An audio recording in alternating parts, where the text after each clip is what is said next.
FYF Sports, man, we back with another reaction video. And today, man, as you can see, man, we gotta address this elephant in the room, man, because again, this is something that, man, I can't explain, man. I can't explain what is going on. But man, one of my subscribers sent me this video and said I need to react to it, at least to give some explanation of what's going on. I tried to explain it in the past video, but even since I put out that video, it's kind of gotten worse, man. So again, I gotta address it. Again, like hey, FYF Sports, man, we gotta forget our feelings, man, because you see the shirt, man. I definitely like what the Lonzo Ball family has going on for each of the brothers, man, as far as their basketball careers and how LeVar Ball has done a good job raising up them boys. But man, when it comes to Lonzo Ball and his performance on the NBA court, man, he was showing some promise, man, before the season. Man, before the season fell off due to the pandemic issues, man, Lonzo Ball was balling, definitely having one of the best seasons of his career. Everybody was healthy. The offense was hitting on all cylinders. They was one of the hottest teams in the NBA, and then the NBA got shut down. NBA gets shut down. They 4 months off. We come back. I'm thinking when we come back, I'm thinking Lonzo ankle gonna be fully recovered, extra 4 months of rest. I'm thinking Zion Williamson gonna come back, better shape, primed, ready to go, better than what we even seen. I'm thinking Brandon Ingram's gonna get his mind right. Drew Holiday was dealing with knick-knack injuries. I'm thinking, and this is not just me. Everybody was thinking that we was gonna come back and see prime Pelicans because it was one of the best teams in the NBA before the season got canceled. But only thing we've seen when the NBA started back up, the Pelicans have been extremely bad. And the biggest spotlight has been on Lonzo Ball, the point guard of the New Orleans Pelicans. Man, this man has been atrocious on the basketball court. Man, I hate to even admit that because, again, I've been a big advocate of Lonzo Ball. I've definitely been a big advocate of Lonzo Ball. You know, I've pushed to see him in better situations. This New Orleans situation was looking like it was going to be the best situation for him. So I don't necessarily want to judge him off these bubble games. But, man, it's looking bad and it's looking worse than it ever has been for Lonzo Ball. So, again, we're going to react to this video. This is a compilation of some of Lonzo Ball's worst moments in the NBA bubble. Hopefully we can see something. Maybe we can kind of break this down. If it's something that's not his fault or out of his control, we'll definitely expose it. But man, from what I've seen, it's just been lackluster for the New Orleans Pelicans all across the board. But let's just get to the video, man. We're gonna see what the film shows. The film is gonna be the tell of the tape. Again, that exposes everything. You can't put no cap on the video. We just go from there. Which is anyone, but I'm not one to sugarcoat nothing. I'm gonna tell it how it is. I'm gonna hype him up when he does bits. When he playing like doo-doo trash, I'm gonna call him out. I'm warning you guys right now that this video ain't gonna portray Lonzo in the most positive light. I got a whole catalogue of videos on the channel where we marvel at what he does do well. But in today's video, we gotta analyze his play from a different lens, address the negative and where he simply needs to improve. Because while what's been going on with the Pelicans of late isn't his fault, and under different circumstances and a different head coach, things would maybe be different. At the end of the day, I hyped him up coming into the bubble, and seeing as he hasn't delivered, I gotta bring him down a peg or two. Because at some point, we gotta hold Lonzo accountable to some degree, especially for his own play since the restart. Because one, he ain't perfect, and two, he can do better. I'm hoping you guys are intelligent enough to understand the difference between hating and constructive criticism. If you don't, I'm gonna be honest with you, you're not gonna get nowhere in life. You gotta appreciate the authenticity I'm coming with, and for more real and unbiased content, subscribe to the channel. Let's try to reach 1,200 likes on this video for more consistent bangers. So you wanna talk Lonzo Ball? Let's talk Lonzo Ball. First things first, standing this man's game is a roller coaster ride. I follow a ton of teams in different sports, and so gotta be both the most infuriating and at the same time enjoyable. Even that stank-ass jump shot in LA could be beautiful. You know, the 30% of the time it went in. That other 70%, however, then once it was hitting the side of the backboard or missing the rim completely, now that was brutal. Swearzo does it on purpose, man. He'll have you gassed up one play, throwing up a lob from half court, and have you pulling your hair out the next after blowing a wide open layup. Like seriously, bro, did LeVar in and amongst his grand master plan forget to teach his Hey man, he's spitting nothing but facts right now, man. From what I see in the video, and again, the highlights that he's showing, he's actually doing Lonzo Ball some justice with these highlights, because these highlights aren't even as bad as what they could be. But what these highlights do tell you, man, these highlights will definitely show you, man, that man, the man just it looks like he's. I feel like they're playing. They feel like they're playing for a coach like that they don't want to play for. That's what it looks like across the board from everybody. And all of this started after that first game, man. All of this lackluster efforts from everybody. All of this started after that first game when they could have won. We know that every game for the Pelicans means something. Every game means something because they're playing for their playoff lives. And I think after that first game, when they saw that the coach pulled Zion, only played him like 14 minutes after Zion was cooking. And at the end of the game, when they needed Zion to help finish that game, and they probably would have won the game if they'd have put him in. When they saw the coach didn't put him in, I think that's when they said, well, you know, they trying to send us home on vacation. I mean, that don't justify how bad Lonzo's been. You know, Lonzo, your game shouldn't ebb and flow with the presence of one player. Whether Zion's in or out, man, you got to be consistent every time you touch the court. And you got to show me something consistent. You know, your defensive energy can't come and go. He has the ability to be one of the best, almost elite perimeter defenders in the league. Now, I know that has something to do with your team. If your team is bad defensively, one good defender can't make up for that. But, man, we see it right here, man. Firstborn, how to make a layup. We at a point where Lonzo's more likely to throw one of his full court outlet passes into the basket than he is to finish through contact and traffic. How this man can pick out a cutting Zion Williamson full court, yet can't buy a hoop a few feet away from the basket, I will never know. Now let's bring out some my part footage. You see that little scrawny kid on the boards, hustling? Yeah, that's me, DKM. Tell me why there's no difference in these two clips side by side, when Lonzo is paid to play professional basketball while DKM is paid to talk about Lonzo playing professional basketball, because no one's trying to pay DKM to play professional basketball. So I'm really running out of excuses for you. A few weeks ago I dropped a video talking about why I thought Lonzo was about to ball out in the bubble. Let's roll the clip. I wouldn't be surprised at all if Lonzo Ball comes back averaging a triple-double. Yep, I said that Lonzo could average a triple-double over these final 8 games, and that's because in his last 5 games prior to the Rona break, Lonzo was averaging 20.8 points, 7.8 rebounds, and 7.8 assists. But at the same time, it doesn't surprise me to be sat here all disappointed today, seeing that through 3 games since the restart, Lonzo's averaging 6 points, 6 rebounds, and 5 assists, and shooting 23% from the. Now look, I'm gonna give Lonzo Ball. We can go back real quick right here. I'm going to give him the benefit of the doubt, man. I'm going to give him the benefit of the doubt.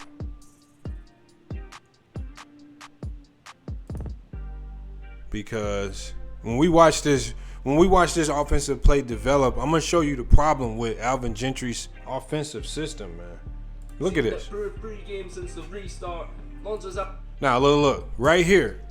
Now, see a lot of fans right here. Now we got Lonzo Ball at the top of the key. Now a lot of fans is thinking, oh, he has a player that he can take one-on-one. Take him one-on-one and go score the ball. See, this is what you're doing wrong. You taking away what he does best. You got him ISO'd at the top of the key. Yeah, he should be able to take this guy. There's a gap in the lane right there. Although there is some defense present, the one thing we know about Lonzo Ball, unless he has a straight beeline to the basket with no resistance, if there are bodies in the way, he's gonna struggle getting to the rim, and then he's gonna struggle finishing at the rim. If I'm the coach, every time Lonzo Ball gets the ball at the top of the key, I'm going pick and roll every time. I'm flattening out Brandon Ingram. I'm flattening out Drew Holiday. I'm calling Nico Melli up for a ball screen.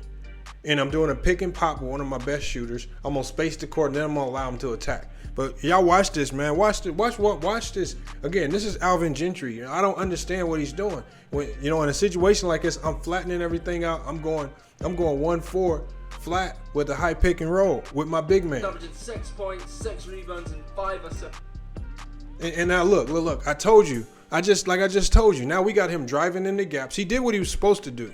He attacked the gap. But now he has to be able to finish over 2 people. All right, which that's been one of his biggest weaknesses. I gotta admit that about Lonzo Ball, finishing over multiple defenders in the lane.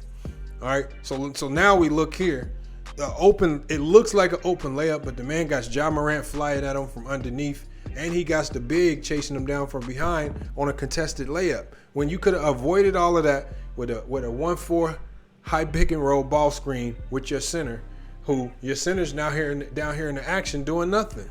Everybody else is just standing around. That's the problem with this offense. But again, I think it's how the coach is using them, man. He's using all of those guys wrong. And shooting 23% from the field. And that's not even including his most recent game against the Kings, where despite playing better than in previous games, Lonzo yet again failed to reach the 10 points mark. I'm gonna keep it a buck. That triple single stat line, that ain't cutting it. LeVar got to hand this man over to Jermaine Jackson, have him work out with his brothers in Detroit, and don't let him leave till he can make a left-handed layup. And I'll never understand why in these fast break situations Lonzo doesn't just dunk the basketball. Imagine having a 40-inch vertical and not using it. Like, Lonzo was blessed with more athleticism than LaMelo will ever have. Yet it's the younger bro who is much better at finishing around the basket. Whenever Zoe drives, he does so with the intention of dumping it off to the big or kicking it out to a shooter on the perimeter. It makes him so one-dimensional and predictable on offense. Because ironically, other than his outside shot, he has no consistent way to put up point. The mid-range game is non-existent. He can't finish with his left hand, and despite being 6'6", and with all the muscle he's put on since coming into the league, he refuses to be aggressive and attack the basket hard. At times he has moments where he is assertive and he does attack, but when he does it just seems so forced. And it's not like he can make those shots with any consistency anyway, so he's just as well standing in the corner, passing it off to the player next to him. And when it comes to shooting, Lonzo got to be battling some on-court demons, and probably has been since coming into the league. How he can go from hitting 70% at the foul line in college to below 50% in the NBA is unexplainable. There's got to be some sort of mental block there. And I also think his 3-point percentage has misled us into thinking he's a better shooter than he actually is. He was on a hot streak when the season ended, which left him at 38% for several months, and realistically, had the season continued as normal, I'm not sure he would have maintained that high of a clip. Undeniably, he's come on leaps and bounds as a shooter and improved a ton since being traded to New Orleans. I'm not denying that. I just feel that in regards to his perimeter shooting, he's not yet at the level of other 3-point shooters, shooting close to that 40% mark. Like, name me another shooter in the NBA right now who's shooting close to 40% from the 3-point line, who at the same time is putting up Shaquille O'Neal, Wilt Chamberlain, Dwight Howard, DeAndre Jordan-like numbers at the foul line. It makes absolute... Hey, man. The man is definitely spitting the facts about Lonzo Ball right now, man. Lonzo Ball, man. All the promise, all the potential, all the gifts, man. All the gifts in the world, man. So the one thing that I will give him a pass on is this, man. The higher level you play, high school, college, semi-pro, professional, whatever, the pressure increases, man. The pressure increases. You know, when you playing in college and you under scholarship, it's a different level of pressure when you playing in high school, when all you have to do is try out and make the team. When you in college and you under scholarship, a lot of people don't understand the fact that your scholarship when you in college, it's a year-by-year scholarship. If you don't perform in college, you can essentially lose your scholarship. A lot of people don't know that. A lot of people don't understand that. So in college, it's a different level of pressure. In the NBA, you getting paid to hoop now.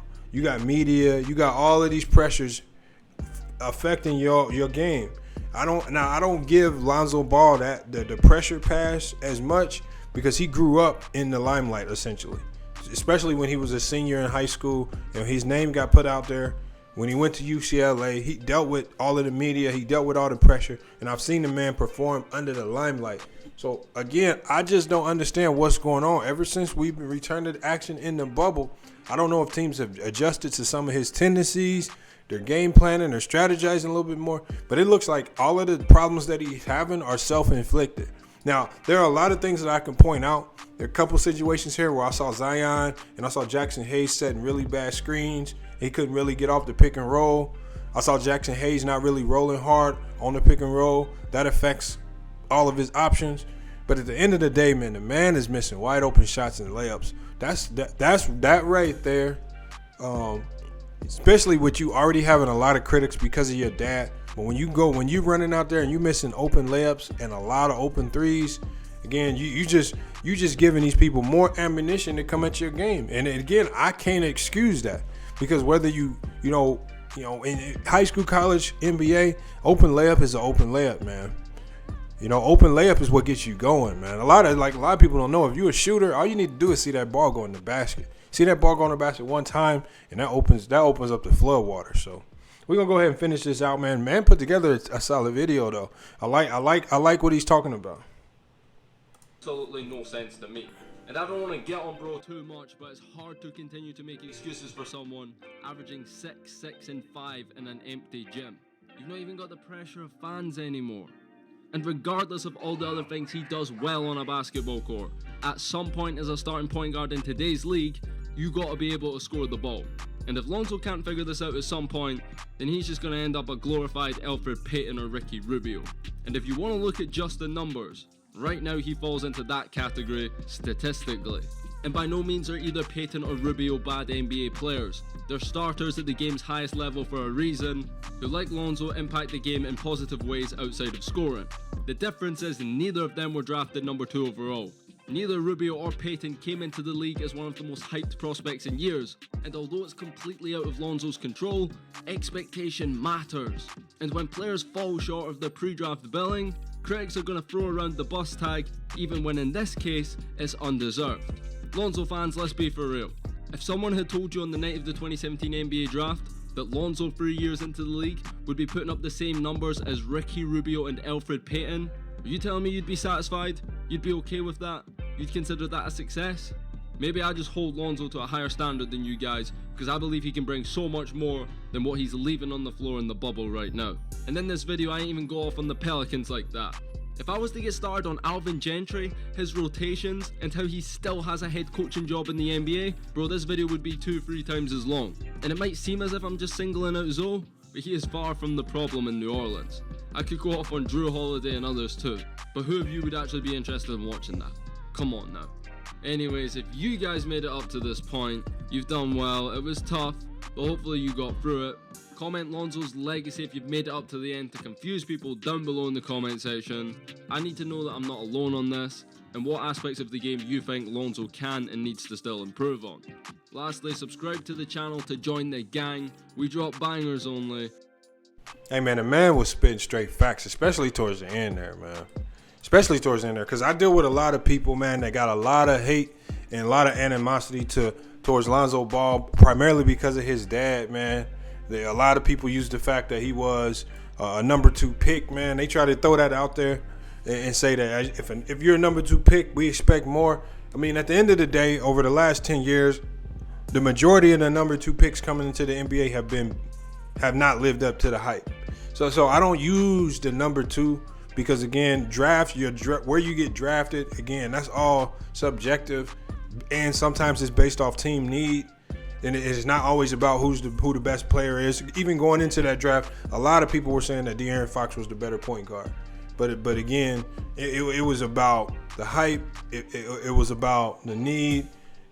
It was about what the public wanted to see. I mean, there were a lot of things. And then also, I mean, Lonzo Ball looked like a very promising NBA player coming out of college. So I don't want to act like he was just a straight bum. But the man brought up some good points, man. I've seen a lot of basketball. I've played a lot of basketball. The first thing that I've seen, especially in this bubble setting, is that I don't know what Alvin Gentry's doing with this offense. That's why I'm so glad this man brought that up at the end, I'm so glad he brought it up at the end, because I almost started to feel like, am I the only person seeing this? Am I the only one that sees the game of basketball in this particular issue? Doesn't it look like he's using all of these players incorrectly? I mean, every time Drew Holiday's touching the ball, he's going ISO. Every time Brandon Ingram's touching the ball, he's going ISO.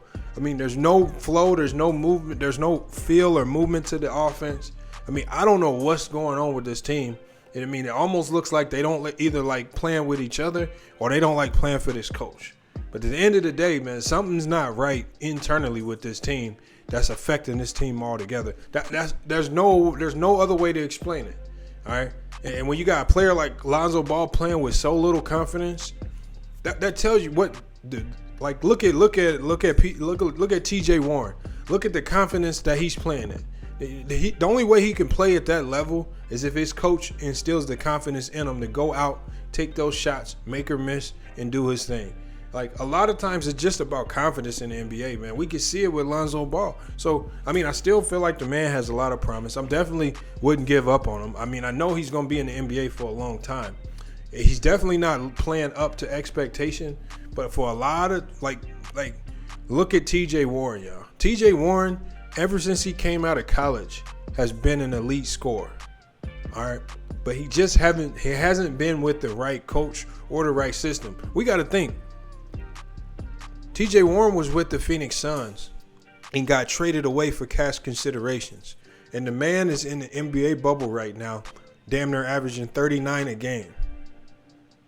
So that just tells you right there that for some players, it just takes you getting placed in the right system with the right coach, instilling the right amount of confidence in you to open up your game.